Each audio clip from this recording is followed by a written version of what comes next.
पुराने समय में एक राजा बहुत अहंकारी था। जब उसका जन्मदिन आया तो उसने तय किया कि आज वह कम से कम किसी एक व्यक्ति की सारी इच्छाएं पूरी करेगा।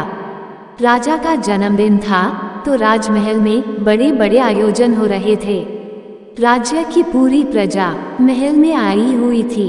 प्रजा के साथ ही एक संत भी राजमहल पहुंच गए। सभी लोगों के साथ संत ने भी राजा को जन्मदिन की शुभकामनाएं दी। राजा ने संत को देखा और कहा कि आज मैं आपकी सारी इच्छाएं पूरी करना चाहता हूँ। आप जो चाहे वो मुझसे मांग सकते हैं।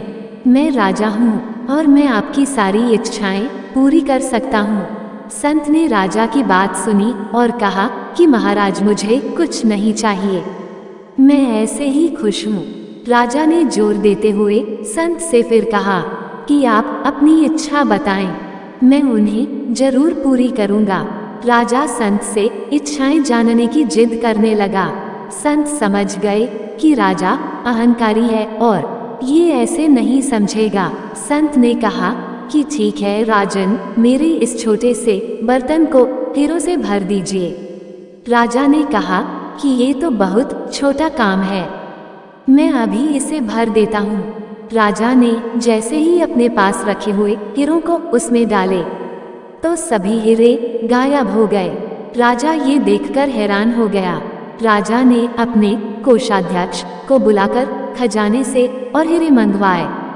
राजा जैसे जैसे उस बर्तन में हीरा डाल रहा था, वे सब गायब होते जा रहे थे।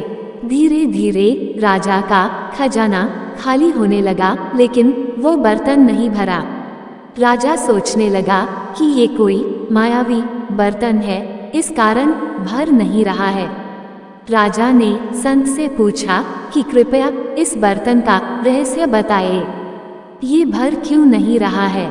संत ने कहा कि महाराज, ये बर्तन मन का प्रतीक है।